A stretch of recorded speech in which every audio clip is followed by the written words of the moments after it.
तो हेलो दोस्तों, कैसे हैं आप? स्वागत है आपका मेरे यूट्यूब चैनल पे एक बार फिर से। तो मेरी पिछली वीडियो को आपने बहुत सारा प्यार दिया, उसके लिए आप सभी का बहुत-बहुत शुक्रिया। और डिस्क्रिप्शन में आप मेरी पिछली वीडियो का लिंक देख सकते हैं। जिन्होंने अभी तक नहीं देखा है वो एक बार जाकर ज़रूर देखें। तो आज की जो मैं वीडियो लेकर आ रहा हूँ आपके सामने, वो विषय है कि देहरादून में हम ज़मीन क्यों लें, या देहरादून में हम घर क्यों बनाएं, या हम देहरादून में क्यों रहें। इसके विषय में मैंने थोड़ा सोचा है, और मैं आप क्योंकि मैं काफ़ी सालों से देहरादून में रहा हूँ तो उस हिसाब से मैं आपको बता सकता हूँ, एक आइडिया दे सकता हूँ कि देहरादून में हमें क्यों रहना चाहिए। ठीक है। वीडियो के अंत में मैं आपसे एक सवाल पूछा है और आपको कमेंट करके वो बताना है कि आप क्या उस विषय में भी वीडियो चाहते हैं। तो चलिए शुरू करते हैं बिना समय गंवाए। तो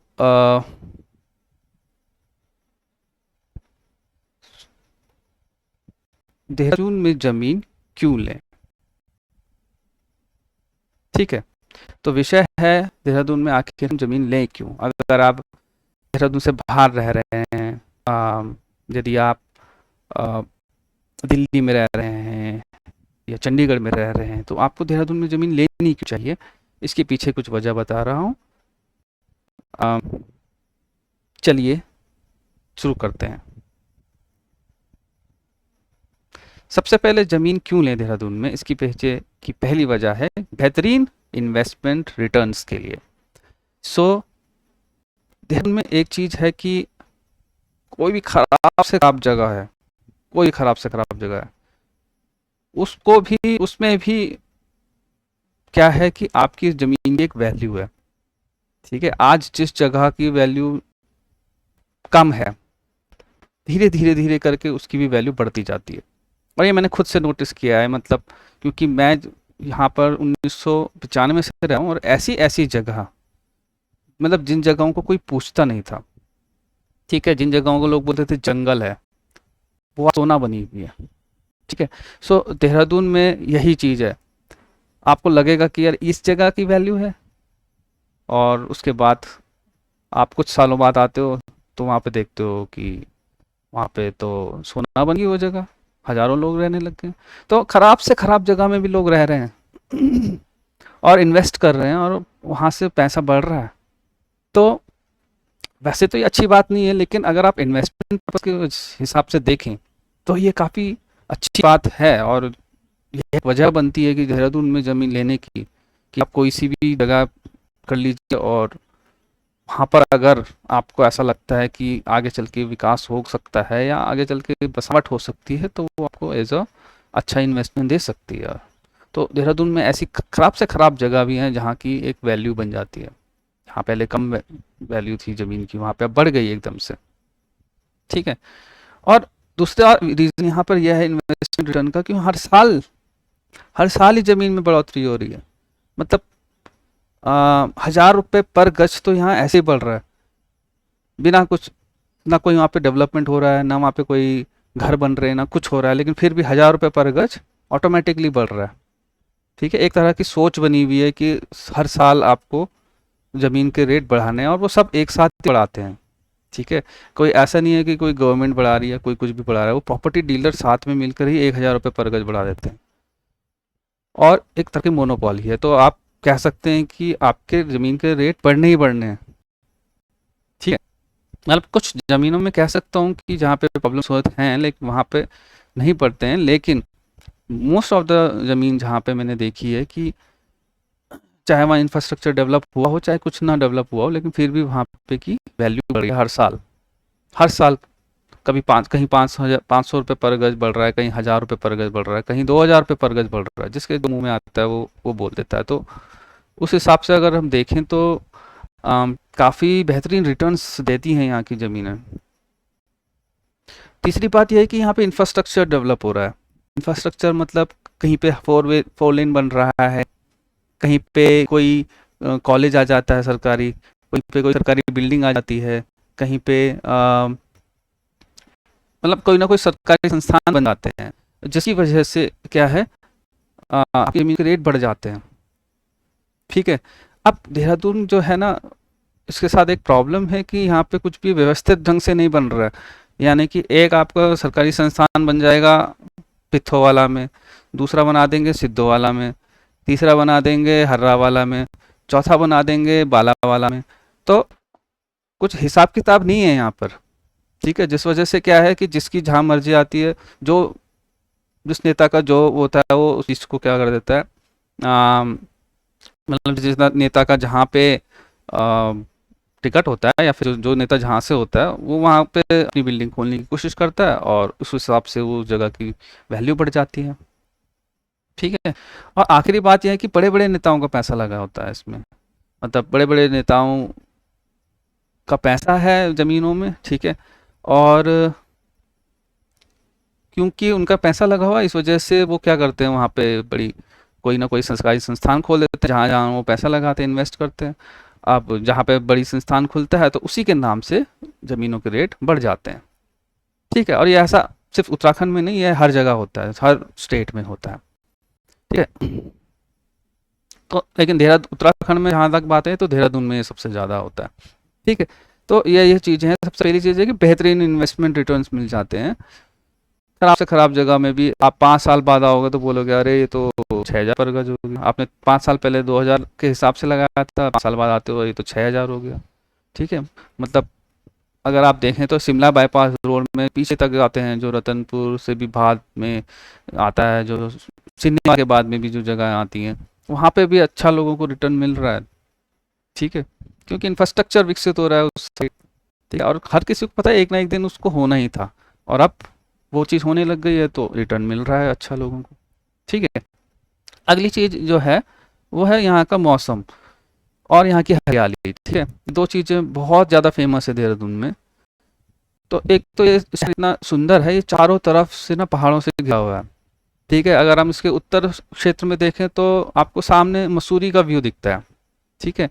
अगर आप इसके दक्षिण में जाएं तो दक्षिण में आपको शिवालिक की पर्वतमालाएं दिखती हैं। ठीक है।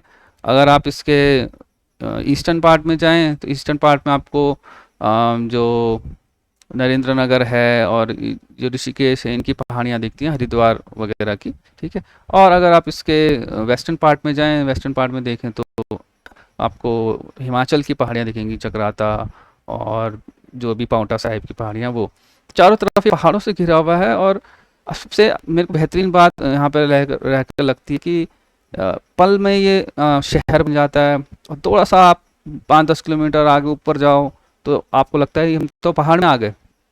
ठीक है। जैसे हम सहस्त्रधारा में जाते हैं तो ऐसा लगता है अरे हम तो पहाड़ में आ गए, माल देवता जाते हैं तो अरे ये तो देहरादून लगता ही नहीं है। तो अलग ही तरह का मतलब ये शहर है।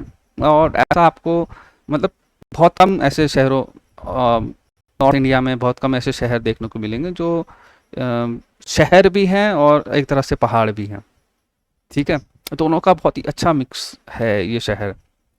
ठीक है। दूसरी बात यह है कि गर्मियों में बारिश और सर्दियों में धूप होती है। मतलब गर्मियों में यहाँ पर एक अच्छी बात होती है कि किसी न किसी जगह पर एक हफ्ते में एक बार तो बारिश हो ही जाती है।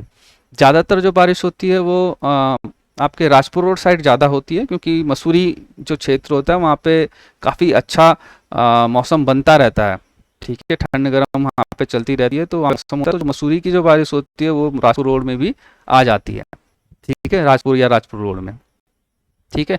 लेकिन ऐसा नहीं है, बाकी क्षेत्रों में भी कभी भी मौसम क्या है बन जाता है, और एक हफ्ते में एक बार तो आपकी बारिश हो ही जाती है, या बारिश वाला मौसम हो जाता है, जिस वजह से बारिश क्या होती है, ठंडा सा महसूस होता है। मतलब कुल मिला के गर्मियों में आपको राहत मिलती है गर्मी से। ठीक है। और सर्दियों में अच्छी बात होती है कि यहाँ क्लियर धूप होती है, कोई कोहरे का कोई टेंशन नहीं। बहुत कम मैंने ऐसा देखा है कि कोहरा लगातार चल रहा है। एक बार शायद मैंने देखा था कि 5 तक लगातार कोहरा हुआ था। इसके अलावा मैंने अभी तक लगभग 25 सालों में मैंने आज तक कभी ऐसा नहीं देखा कि कोहरा यहाँ पर लगातार पूरे सर्दियों में रहा हो। ठीक है। एक हफ्ते तक रहता है। देखिए एक हफ्ते तक, 1 हफ्ते या 2 हफ्ते तक मैंने गर्मी भी बहुत देखी है देहरादून में, और कोहरा भी बहुत देखा है। लेकिन इससे ज़्यादा ऐसा नहीं है कि पूरे 3-3 महीने तक आपका कोहरा लगा हुआ है, या 3-3 महीने तक यहाँ गर्मी हो रही है, ठीक है, जैसे बाकी शहरों में होता है, ठीक है।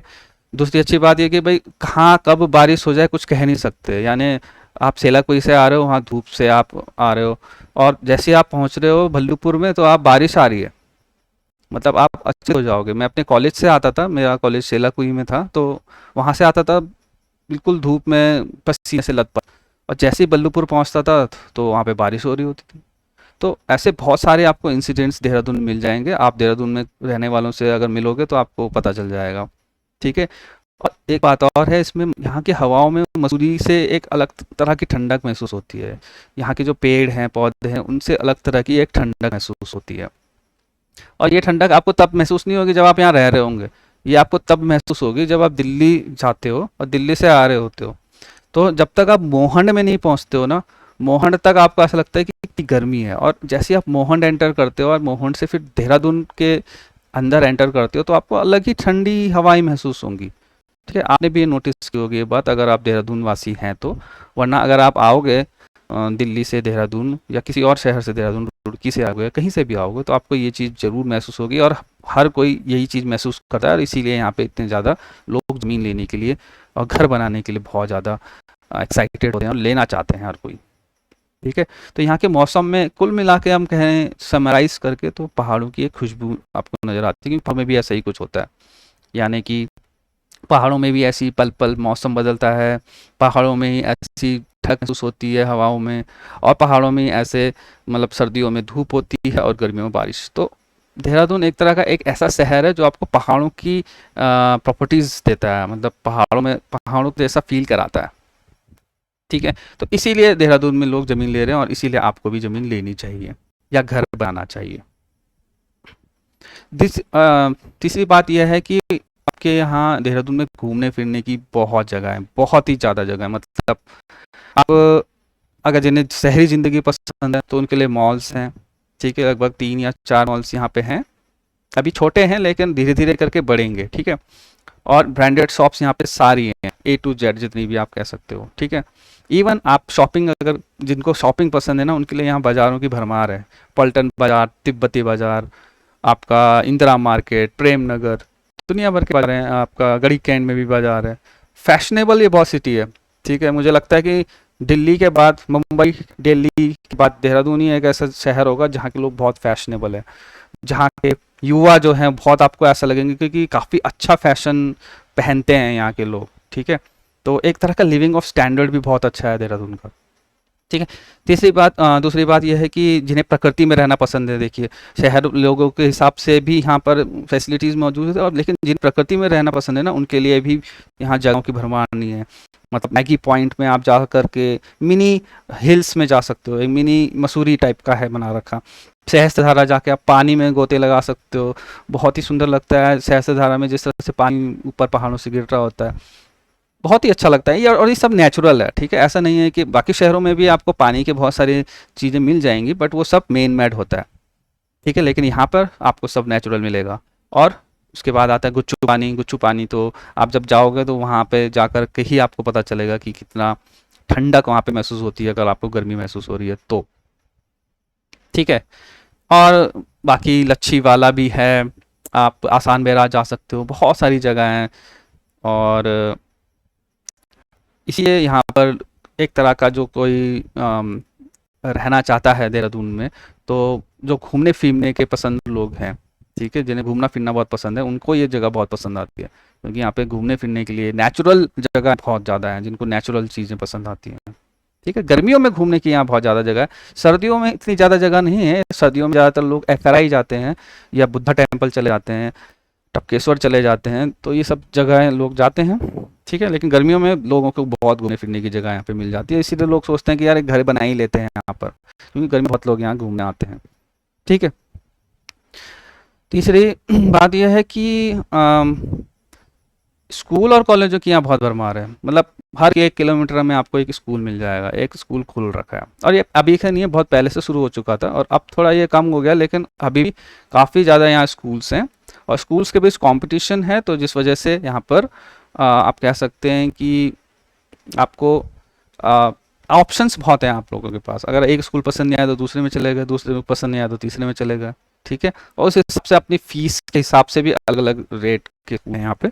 मतलब आपको एवरेज स्कूल भी मिल जाएंगे जहाँ एवरेज फीस हो, आपको मिड मिड हाई स्टैंडर्ड के स्कूल भी मिल जाएंगे जहाँ की फ़ीस ज़्यादा है। लेकिन मुझे जहाँ तक लगा यहाँ के जो प्रमुख स्कूल है वहाँ की फ़ीस अच्छी है। मतलब अगर मैं दिल्ली से कंपेयर करूँ तो दिल्ली में तो काफ़ी महंगी फ़ीस है, अगर वहाँ के सरकारी को छोड़ दिया जाए प्राइवेट की फ़ीस काफ़ी महंगी है। तो उस हिसाब से देहरादून की फ़ीस भी मतलब उनसे मैच करती है। और बाकी सब ठीक है। मतलब मैं ऐसा नहीं कहूँगा कि स्कूलें बहुत अच्छी हैं, ठीक है। लेकिन यह है कि देखिए स्कूल में ये होता है कि भाई बच्चे पे डिपेंड करता है, परिवार के माहौल पे डिपेंड करता है, और वहाँ पे क्या किस तरह के बच्चे पढ़ रहे हैं उस पर डिपेंड करता है। तो मैं ज़्यादा इस पर कमेंट नहीं करूँगा, ठीक है। तो कुछ कई अच्छे बच्चे भी निकलते हैं और कई बुरे बच्चे भी निकलते हैं।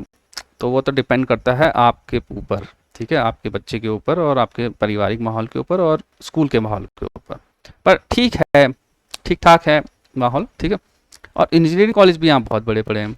तो होता क्या है कि भाई मेन चीज़ क्या चाहिए होती है आपको, एक स्कूल अच्छा होना चाहिए, आपको सुविधाएं अच्छी होनी चाहिए, और बड़े बड़े इंजीनियरिंग कॉलेज तो हैं ही, वहाँ पे बच्चा पढ़ भी लेगा, ठीक है। नामी गिरामी शिक्षण संस्थान यहाँ ऑलरेडी है, ग्राफिक एरा हो गया, डीआईटी हो गया, और एफआरआई हो गया, ये बहुत बड़े बड़े नामी गिरामी, आरएमएसआई यहाँ पर है, ठीक है, आईएमए यहाँ पर है। तो बहुत बड़े बड़े नाम हैं ये और बहुत चर्चित नाम हैं। तो ऐसे ऐसे यहाँ पर शिक्षण संस्थान हैं। तो ऑब्वियसली आप चाहते हो कि आप ऐसे माहौल में रहो, आप ऐसे स्कूल में रहो, सॉरी ऐसे शहर में रहो जहाँ पर शिक्षा के प्रति बहुत जागरूकता है, ठीक है। मतलब शहर होते हैं जहाँ पे घूमने फिरने मस्ती मौज ही चलता रहता है, गुंडागर्दी में ही सारा ध्यान होता है। लेकिन देहरादून एक शहर है जहाँ का मेन फोकस शिक्षा के ऊपर बहुत ज़्यादा है, बिजनेस के ऊपर बहुत ज़्यादा फोकस है, और टूरिज्म के ऊपर, ठीक है। तो ये भी एक वजह है आपके देहरादून में ज़मीन लेने की या यहाँ पे बसने की। और एक आखिरी वजह मैं यहाँ पे बताना चाहता हूँ जो बहुत ज़्यादा ज़रूरी होती है किसी भी शहर में बसने के लिए, वो होता है वहाँ के लोग। बहुत अच्छे लोग हैं यहाँ के, बहुत शांति प्रिय लोग यहाँ के लोग हैं। और ज़्यादातर यहाँ पर मैं बताऊँ पहाड़ी लोग ही हैं, जिनमें गढ़वाली भी हैं, कुमाऊनी भी है, नेपाली भी हैं, और पंजाबी लोग हैं, ठीक है। और ज़्यादातर यहाँ पर ये सारे लोग आप जानते हैं कि बहुत शांति प्रिय होते हैं और आपस में ये प्रेम से रहते हैं, ठीक है। और क्राइम तो बहुत ही ना के बराबर है। लिटरली मैं कहूँ तो यहाँ के पुलिस वाले क्राइम में ज़्यादा काम नहीं करते हैं, यहाँ के पुलिस वाले ट्रैफिक में ज़्यादा काम करते हैं। सो ट्रैफिक पुलिस ज़्यादा बने हुए हैं। सो इतना कम क्राइम है यहाँ पर, बहुत कम क्राइम है। अगर बहुत बड़ा कुछ न्यूज़ आती है तो एकदम से ये सुर्खियों में आ जाता है ये शहर। तो ऐसा क्राइम बिल्कुल भी मतलब बहुत कम है, ठीक है। और लाइफ स्टाइल काफ़ी आरामदायक है। आरामदायक मतलब ऐसी कोई भाग दौड़ बड़ी वाली ज़िंदगी नहीं है। यहाँ के दुकान वाले भी 9 बजे तक दुकान खोलते हैं। तो जैसे दिल्ली में सुबह सुबह काम पे लग जाते हैं सारे, तो यहाँ पे ऐसा कुछ नहीं। यहाँ बड़े आराम से स्लो लाइफ है यहाँ की, ठीक है। जैसे चंडीगढ़ की लाइफ है वैसा ही यहाँ पर मुझे थोड़ा सा स्ट्रक्चर लगा है। तो जिनको आरामदायक लाइफस्टाइल पसंद है, स्लो लाइफ पसंद है, उनके लिए शहर बहुत बढ़िया है, बहुत बेहतरीन है, और उन्हें यहाँ पे ज़मीन लेनी चाहिए, ठीक है। तो ये कुछ वजह हैं जिस वजह से देहरादून के लिए एक परफेक्ट डेस्टिनेशन बताया रहने के लिए, ठीक है। तो देहरादून में क्यों ज़मीन लें, इसके लिए मैंने ये स्लाइड्स बनाई हैं आपके लिए। आपको आई होप आपको अच्छी लगी हो। देहरादून में ज़मीन क्यों नहीं लें, कमेंट करके मुझे बताएं क्या आप इस विषय पे वीडियो चाहते हैं, क्योंकि मेरे पास बहुत सारी वजह हैं जिससे मैं आपको बता सकूं कि देहरादून में ज़मीन हमें क्यों नहीं लेनी चाहिए। तो जल्दी से कमेंट करके बताइए, और मेरे चैनल को लाइक और सब्सक्राइब कीजिए, ठीक है।